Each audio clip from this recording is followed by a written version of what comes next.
Hello everyone, welcome back to more AEW on TEW 2020. We are here, second week of January on our show of Collision. Still kind of in the opening days of the new regime out here in AEW. Still getting things sorted out. But we start off with a old reliable Orange Cassidy defending his AEW International title against Big Bill. After the match, he looks like he's ready to attack the best friends, or attack Orange Cassidy, but he sees that, the best friends are there. They're kind of scaring him off, and Ricky Starks, he's smart enough to know that he has the numbers disadvantage, but he still really wants to go in there. Big Bill, he's gotten out of the ring. Kind of like they're doing the traditional, they're walking backwards up the ring. Ricky is talking to Big Bill. You can't really hear them, what they're saying on you can't hear him on mic, but Ricky eventually, very loudly, you can hear him when he's shouting that he is going to take that title from Orange Cassidy on Wednesday with the match that he'll have. And then presumably, the best friends versus Starks and Bill will be on next Collision. Thank you, OneDrive. Afterwards, Christopher Daniels is seen in a vignette looking formal. Like he looks like a normal person. I'm kind of moving him more into the role of the head of talent relations. Because I think that kind of fits him a little bit better. Sadly, Christopher Daniels kind of washed now, so if I get him focusing on the backstage stuff, that's my thought process at least. And he says, AEW has always had a tremendous relationship with various companies in Japan, and while we've seen some rough patches with Mercedes Moné's invasion, let's say, proud to announce that AEW as a whole has brought in several other talented women from companies throughout Japan. I'd like to introduce Mayu Iwatani, Mei Saruga, and Miyu Yamashita. Hype packages then begin to play for all three of them, but it's probably in the middle of one of them doing a move when it just very abruptly, there's no fade out or anything. It just hard cut to Julia, Utami, and Suzuki beating down Christopher Daniels. Status, obviously she's still injured for I think still for 2 months or something like that, a month or two. And she taunts into the camera saying that she's already got the best for the best in Japanese wrestling, but everyone else in AEW and people that AEW brings in can try to stop her if they can. Bring in Miyu, Mayu, and Mei. Definitely not gonna get those. Well, I'm not gonna get them screwed up. I'm a Mayu fan. But Miyu, Mayu, very similar first names at least. Mei Saruga, bring her in. So we have TJPW, we have Stardom, and we have Gato Move. Bunch of people coming in. I'm a massive fan of Mayu. I think she's one of the best wrestlers in the world, legitimately. So she will be getting pushed. I'm gonna do my best to not over push her, but it's me, so I don't really know. Mei Saruga, poor gimmick, and then Miyu Yamashita. Miyu's probably gonna get a pretty good push as well. Honestly, I think pretty much I could see me trying to push everyone here, but the thing is, I don't want to fall into the TEW player trap of only pushing Joshis. So that's why I want to focus on people like Anna Jay. I want to focus on people like oh my god, what am I Sky Blue, Julia Hart. I want to focus on people who aren't Joshis and aren't ex-WWE people. Very big trap for me. I say as I have a video, or as I have a segment with Sasha Banks. It goes to commercial afterwards, and then Adam Cole comes out, flanked by, I realized a couple segments, right after writing a couple segments through, wait a minute, it's Undisputed Kingdom, and I wrote United. He's not being followed by the entirety of Britain, or Britain, Scotland, and Northern Ireland, and Wales, not being followed by everyone across the pond. Just 4 guys. Not that just 4 guys. And God damn, I'm getting off track. He takes a seat in the center of the ring and begins to speak. He says, I want to tell everyone a story. It's about Adam Cole, a guy who just wanted to do one thing in his life. Be a pro wrestling star. But everywhere I looked, I saw people that overlooked me. People who thought I wasn't good enough. People who thought I didn't have the look. People who kicked me out of the main event that I deserve. But, well, I'm not exactly the most honorable guy. So, I know that I need to get my way back to the top. You know what better way to the top than leeching the life off of the top of the class? And you know, right now, I think I'm ready to pay some of that back. Of course, I can't go for that world title right now with my injury. I can't go until I'm healed, but once I do, you know that I will. But until then, I'm going to go out there, I'm going to give back some of that blood, some of that fame off of MJF, and give it to people who are more deserving of it than him. People who deserve the world right now. We already have ROH Gold with Matt Taven and Mike Bennett. But I think it's time we also look elsewhere. I know Roddy is more than talented enough to go for that international title. I know that Wardlow is more than good enough to get one up on Old Man Samoa Joe or whatever the Blackpool... I actually did read that. Okay, I wasn't sure if I did. Or the Blackpool Cowards Club bullcrap might put his lights out. What the hell? What in the hell did I mean by that? I wrote this yesterday, last night, because it was like midnight, and I didn't want to wake up my family with recording. Get one up on Samoa Joe, or whatever Blackpool Coward Club's... Oh, his in this situation being Samoa Joe. There we go. And I believe this is the end of this segment, but not the end of the segment as a whole. Adam Cole is... Yeah, again, I forgot apparently right after that I did actually do that. He continues his tirade on the BCC when Moxley's music hits and the quartet approach the ring. Danielson and...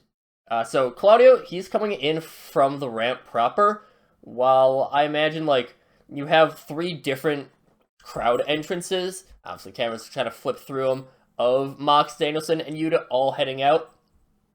And... you know, they're all going through, they're entering from different parts of the crowd, I should say, and it leaves the Kingdom kind of surrounded. And Mox, he's smart enough, he's not going to go jump in the ring, he just wants to sit outside, and he asks for a mic, and gets one, and says, so, Blackpool Coward Club, is it? Well, I think it's kind of ironic of you to say that when you're just being a manager, sat around, cowering behind a mask and a bunch of goons. I'm not scared of any of you. Look, I already know that all of you are people that I can beat. I already know that everyone here is nothing compared to me. And I'm not even scared of any of you. I could whoop Mike Bennett's ass. I could whoop Matt Taven's ass. I could whoop all 4 of your asses right now. I'd be more than willing to fight you right effing now. But I'm not even thinking it's worth chewing the meat off your bones. Then, you hear Samoa Joe's music hit. Samoa Joe, he's coming out to the ring. So he comes up to the ramp. Claudio's at ringside at this point. Joe is now at center stage. Says, easy now, everyone. Especially you guys, BCC. I have business with you, and I don't want anyone to think my defenses were tainted by you getting yourselves hurt. And Adam, I appreciate the work that we did together, and I can't say that I would be not willing to let you have a couple of concessions. I'd be more than willing to let you have Wardlow have his chance back at me. I'd be more than willing to let you have your chance back at me, but right now, the BCC are mine. So Samoa Joe going out there, kind of disappointed by a 72, to be honest.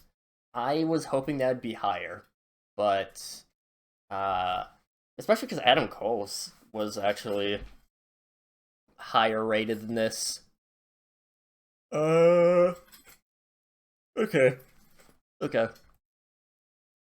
Low heat is kind of the thing, I guess. After this, Saraya defeats Willow Nightingale. So, we go to commercial, come back. Did I do this right? I hope I did. She pins Willow Nightingale after the backstabber. After this, Ray and the Outcasts, including their newest member Tenille Dashwood, are all in the ring, and they're preparing to do their normal spray paint gimmick when the lights go out. It comes back on. It's, instead of just being, one big flash and the lights are suddenly on, kind of like this runway lead-up of neon lights.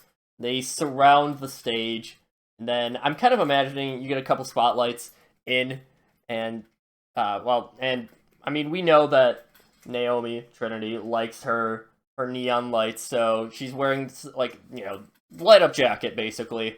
Light-up jacket, light-up pants, all that stuff. Get the lights on it, and sure enough, it is the Impact Knockout Champion. And the entrance is enough to distract the Outcasts, who are like, what the hell is going on right now? And with the lights going out, it's enough for Sky Blue and Thunder Rosa to hit the ring. I'm able to get the advantage thanks to the sneak attack. Trinity makes her way to the ring with the Outcasts fleeing, and then a shot of all 4 face women ends the segment with Sky, Rosa, and Willow eyeing Trinity's title. So what I'm imagining is that all 4 of them, they're in different corners. Trinity has the Knockouts belt, around her waist. Obviously, I can't actually book this, but I'm kind of imagining this would lead to a storyline in Impact, with Trinity defending the belt, obviously. I'm going to be doing quite a few of those headcanon things, just to make things more coherent, and I think make a little bit more interesting of a world story, at least. So things like stuff that's happening in ROH, Impact, and New Japan are going to be the big 3. Mostly the first 2, because they're more storyline-based than Nuge. But regardless, Trinity is here. No pros and cons, just a adequate, perfectly fine gimmick. After this, Jay White is alone. No BCG following him. He's talking to camera at some off-location place. It's exciting days for AEW, isn't it? If all these new people popping up, rooms of new people in charge, all sorts of interesting stuff like that. But most of it doesn't affect me. The Bullet Club are the best of the best, so any of these castaways and nobodies, they're nothing to me. I say that, of course, but I would be lying if I said I wasn't interested by one person in particular. One Mr. Nick Nemeth. And I mean, who wouldn't be interested? You're a former big deal. Now, sure, past your prime, but we can definitely drag you up with the Bullet Club. We can drag you back to the heights that you once had. But this isn't going to be an open invitation. Bullet Club Gold isn't just going to bring anyone in. And so, I want to see what you can have for yourself. So consider this a offering for a job. Consider this a flyer to you, Nick. I'm giving you an offer. So, let's meet up. We can get all this whole thing sorted out. We can get all this going. And maybe get you in the Bullet Club. Nick Nemeth, Dolph Ziggler always felt like someone who would really fit the Bullet Club aesthetic. But, of course, don't know if that'll happen here. We'll see how the story goes on. Afterwards, we have Ronda Rousey defeating Rachel Rose. Real quick match. No psychology for a 3-minute match. Probably could have made it 1 minute, but whatever. I forgot to make the storyline. Damn it. Okay. It's fine. I wouldn't have gotten much heat anyways.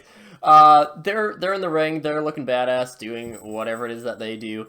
When, Ronda's music is playing, and Stokely Hathaway's voice comes out. And he says that he's super excited to see Ronda in AEW. And her and Marina Shafir, they could definitely be the top of the women's division if they have the right guidance. And, of course, it's Stoke that wants to be the one to guide Ronda to the top, but, Ronda and Marina, they're trying to invite him into the ring, like, come on, come up here up close so we can talk. And Stokely, he's a smart man, and a little bit cowardly of a man. He's like, no, I am not getting in the ring with them. So he doesn't. And so, we'll see how this continues on when I make it an actual storyline. Paul White is seen backstage in catering, keeping a vigilant eye for any ne'er-do-wells. Not gonna have any backstage fights on Paul White's watch. He's interrupted by Andrew Everett approaching him. Drew says he's admired Paul's work throughout his life. Paul's like, no, thank you. He's mostly fanboying for a while until he mentions that he's glad to have such a successful older brother. And Paul's complete spit take, like actual spit take, I imagine. And Paul's like, well, what do you mean, brother? And Drew, he's the son of Andre as well. That's why he's so big. Paul White, he obviously doesn't believe it. But he's like, alright, yeah, sure. I'm so glad to have another little brother. Drew's like, yeah, that's awesome. So we're gonna have our brotherly tag team. We're gonna have a match on Rampage booked ready. And so we gotta get working on stuff. But right now, I'm a little bit busy. I gotta go. He runs off, and Paul White's like, what just happened? I'm gonna enjoy booking the Sons of Andre again. I don't remember if they made it in, because I had a lot of videos in backstock of the first series. It's fine. Jordan Grace defeats Abaddon with a fall from Grace. Pretty short match. 3 women's matches on the same show. Ridiculous. And actually like 20 minutes or something like that. Jordan Grace, she debuts.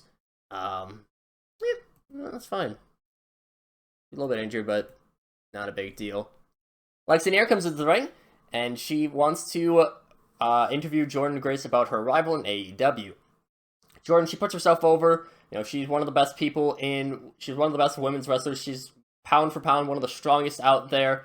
And, worked at Impact a long time, and right now, ready to make an impact, no pun intended, in AEW. Before she can finish, she's jumped from behind by someone who is in a hoodie and a mask. You can't really see who it is. They have the hood up, they have the mask on, and big disguise. Security rush. They sprint in as this mysterious person is beating down Jordan Grace, and it's revealed as she's being dragged away that it's Tessa Blanchard making the attack. Signing Tessa is definitely going to be the most controversial move I make. I am a fan of Tessa. I did get to see her live at an indie show. The first show that I've ever been to, and so far, currently the only wrestling show that I've ever been to. She was nice there, but I do, of course, know all the drama surrounding her. She's on a very short leash. If Tessa, and I'd be willing to. She's been out of the news for a while. I'd be, if she remains without incident for a while, I'd be willing to move her away from Scumbag as a personality. But yeah, Tessa is going to be a interesting case, one that I don't know how well I'm going to book. Don't worry, I'm not going to give her a huge position of prominence for a while. It's probably going to be a year trial period of, alright, can you not cause any problems? After that, I might consider it, but don't expect Tessa to get any titles or any, well, maybe some, depending on the definition of a major win, she might get some in the year of 2024. Again, mostly a trial period. Just wanted to say that. Again, I know all the stuff about Tessa, so again, and I'm not gonna put up with bullshit out here. I'm not Tony Khan. After this, we see Adam Copeland in a training ring helping out Vikingo and Jimmy Shane. It's a few deep breaths, just to catch his breath, or picking up the phone camera that's recording all this. And he says, "Look, Christian, we know each other for too long to get into all this business about I'm the innocent one and it's you that's the scumbag. Trust me, before my retirement, I'd have done the same. Hell, for a long time, even afterwards, I still would have. But right now, Christian, we're at the point where we need to use stats. We need to use that we are Hall of Famers in this business to bolster up the youth instead of exploiting them. And you get it, Nick Wayne's a tremendous talent. Luchasaurus, to use his real name, is someone who's an absolute beast, and you're using them to hide behind them as tools and as human shields. Or dinosaur shields. Sadly, you've had the head start on bringing together all your goons, so I don't want to fall for any of your tricks. But trust me, when I take that TNT title from you, I'll make sure that my goal as TNT champion be helping out these younger talents instead of hoarding that all to myself. Yeah. Adam Copeland just hyping up his guys, hyping himself up, and advancing the storyline. Buddy Matthews and Brody King defeat Butcher and Blade. They actually have great chemistry. I don't know if that's a preset. I might have to check. If that's not a preset, that's fantastic. And might change my plans of what I wanted to do with them. Who knows? Malachi Black gets on the mic after the match and says, Dax, Cash, I want to start off by saying that I respect you guys immensely. I think you truly are one of the best pure tag teams in AEW. But there's something I need to make sure that you know. We don't take kindly to cheap shots. Brody still remembers that little hit you gave him. We're more than ready. We're chomping at the bit for some receipts. So while you two attend to your family duties, while you two are at home, preparing yourselves, just living your lives, you gotta know this. Eventually you'll have to come back. And when you see the House of Black next, you won't be getting off easy. Yeah, just building that. I feel like this could be a decent feud. Don't know about great. Mustafa Ali is once again seen in a vignette of Chicago. He's like walking around this time. He's being filmed, and you see the skyline. He's just kind of walking around, and he's kind of having a candid talk. It says Chicago, city where wrestling's always thrived, but it's also become a bitter pill to swallow. Some of wrestling's greatest moments have come from here, but so have some of its biggest disappointments. I've known the city my whole life, and in some ways it represents me. It's cold, it's bitter, it's overlooked. It's not the bright lights of LA or the cultural megalopolis of New York City. There's Chicago. Not a flashy town, but it's home. So, why come back? Why, after all this time, would Mustafa Ali come back to the place that raised him? No, it's simple. Sometimes you need to ground yourself. In a world that's going to kick you around and spit and chew you up and spit you out, you need to find yourself something to just calm yourself. I need to find people that resonate with my message. Because I know that the masses don't resonate with the message. They're all looking at what catches their eye. They're looking at these LAs, these Las Vegases, these New York cities, and all of the pro wrestling equivalents. People like me, I'm gonna fight back.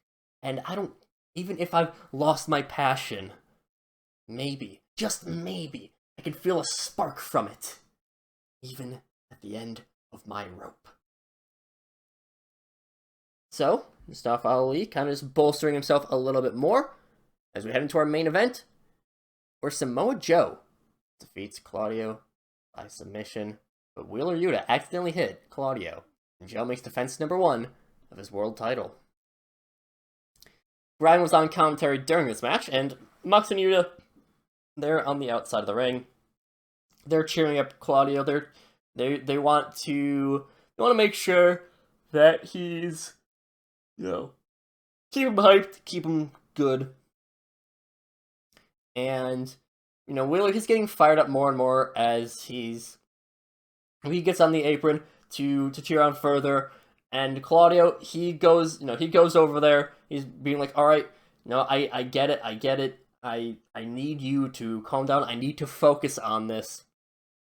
And, eventually, it's really bunched up. But Claudio and Joe, they're still fighting in the corner a little bit. And Mox, he's arguing with Yuta, saying, like, alright, you know what? Get down. We need to cheer him on from here. And Yuta, he's frustrated. He kind of swings his arms out like oh, come on. A little petulant. And it hits Claudio on the side of that. Of course, it's not a big hit. It's not like something that knocked him down with just that. But Claudio, he was preparing to go for a big running European uppercut on Samoa Joe, but it hits him and it disorients him for a moment. Not like actually not from the strength of the hit, but more of just the surprise of, why am I getting hit right now?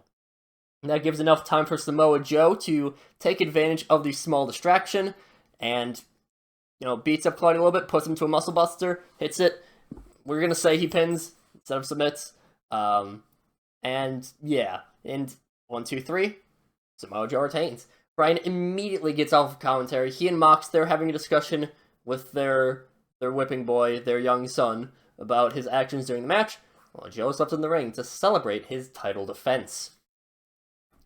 I figure I can at least do something with Yuta. 70-rated show. Okay, I'm actually really happy with that. That is a very nice show. And again, I'm happy with what I did on this. Maybe a few things to change, but overall, I'm pretty happy. Of course, we have Yuta finally making the storyline make sense for the name. We have, so, the thing I mentioned, I'm thinking that it's kind of treated, at least for a little bit, as if Tessa just kind of ran in on her own. I think Enzo did something like this.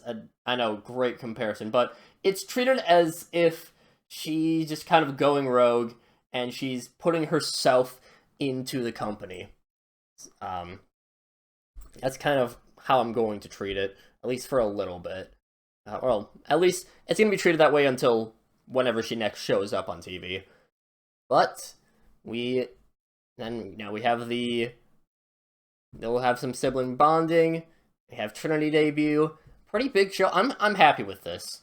I think again, we're still in the early days. I still need to sort out how I want to do everything, but I think that's good for this time. And next time, move on to Dynamite.